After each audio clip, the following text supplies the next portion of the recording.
녹내장이 있고 백내장이 있고 시신경 손상이 많이 되고 뇌동맥류도 있고 심장병약도 들고 있고 심한 안구건조도 있고 시력도 많이 떨어진 경우, 시신경이 10%나 손상된 경우가 있습니다. 그런 경우에 치료는 일단은 침 치료는 속효입니다. 속효. 속효라는 것은 내가 침을 놓고 침을 뺄 때 아까 아팠던 증상 어떠세요? 라고 물어보면 그 증상이 좋아져 있는 경우가 속효입니다. 그 증상이 피가 도는 증상이라면 침을 맞으면 피가 도니까 피가 돌면 불편했던 증상, 피가 안 돌아서 불편했던 증상이 좋아져야 됩니다.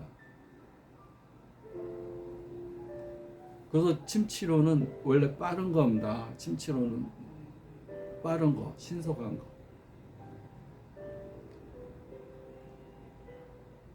그런데 침 치료를 할 때 원인을 잘 찾아야 됩니다. 이것이 간의 열로 인한 건지, 위장 허증인지, 위장 실증인지, 최소한 한열 허실을 알고 침을 놔야 됩니다. 허증인지 실증인지, 이것 부조간증인지, 치우침증인지, 그래서 몸이 차가운 증인지, 열이 나는 증상인지, 그 다음에 표리 겉대증인지, 안회병인지, 최소한 4가지, 또 6가지, 8가지. 음양, 표리, 한열, 허실. 음증인지, 양증인지, 표증인지, 이증인지, 또 허증인지, 실증인지, 열증인지, 차가운 증인지. 그래서 잘못된 것을 조절해 주게 되면, 균형을 잡게 되면 많이 건강해지는 겁니다. 그래서 침 치료라는 건 대단한 과학이고 대단한 발명이고 깨달은 자들의 결과물입니다. 침법은 실험을 통해서, 쥐 실험을 통해서, 토끼 실험을 통해서 나온 게 아닙니다. 깨달은 자들이 생각해낸 거고 그것이 과학으로 입증된 거고. 사암침법도 사암도사가 무슨 스님이 사암침법을 만들었다고 그렇게 얘기를 합니다. 깨달음의 산물입니다. 종교나 철학도 마찬가지입니다. 그 과학적 실험을 통해서 철학이 나오거나 실험을 통해서 종교가 나오질 않습니다. 과학을 통해서 나온 건 아닙니다. 수많은 고행을 통해서 부처님이나 예수님이나 어떤 깨달은 사람들이 고행을 통해서, 수행이라는 과정을 통해서, 그 과정을 통해서 깨달음을 얻은 겁니다. 그래서 질병을 앓고 있는 사람들은 그런 깨달음을 좀 따라갈 필요가 있습니다. 그것이 명상입니다.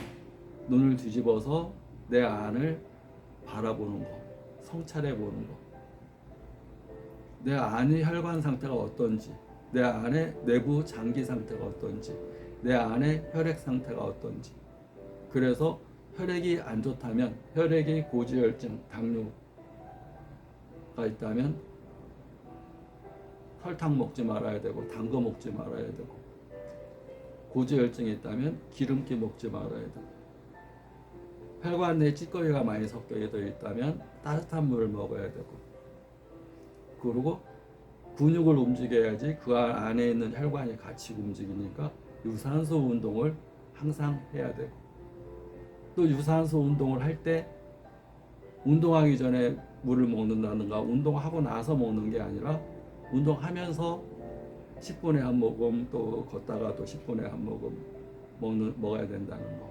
그리고 물의 온도는 40도 정도 되는 물을 먹어야 된다. 뜨거운 물을 먹는 게 아닙니다. 내 몸에 36.5도면, 체온이 36.5도면 한 40도만 돼도 면역이 굉장히 늘어납니다. 36.5도에서 37도만 넘어도 막 열이 납니다. 막 열이 나고 막 고열에 시달려요. 막. 그런데 거기서 1도만 떨어져도 면역이 확 떨어지면서 암이 걸려요. 뭐 종양이 생겨요. 물혹이 생겨요. 1도만 떨어져도 체온이. 그래서 1도만 올려줘도 면역이 굉장히 늘어나는 겁니다. 36.5도에서 40도 정도 되는 물을 먹으면 그만큼 내 몸에 혈관 내에 물도 혈관이 확장되고 면역, 이 피가 70%니까 좋은 물, 따뜻한 물을 먹으면 확 늘어나는 거예요. 그런데 생수가 유행하면서 너무 생수를 자주 먹는 습관이 있습니다. 좋지 않은 겁니다. 온수를 먹어야 됩니다. 숭늉을 먹어야 됩니다. 건강한 사람이라면 온수를 먹어야 됩니다.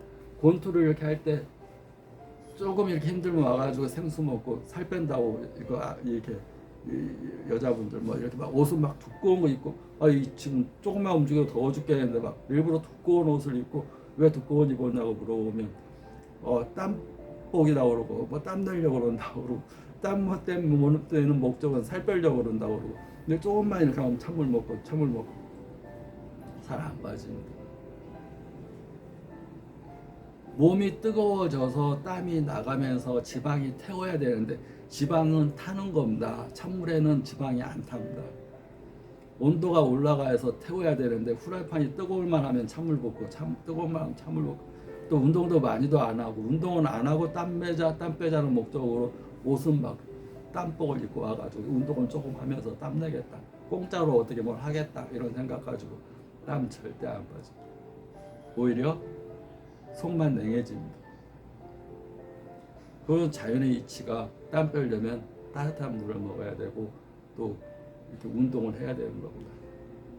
그리고 운동하면서 찬물 먹으면 배만 아픕니다. 찬물 먹으면 배만 아픕니다. 왜냐하면 찬물 먹으면 장이 싸해지면서 위장과 대장 쪽에 찬물이 들어가면 거기다 뛰기라도 하면 배가 아픕니다. 40도 정도 되는 물을 먹는 것이 면역 기능을 올려주는데 굉장히 큰 도움이 됩니다. 구독자 여러분.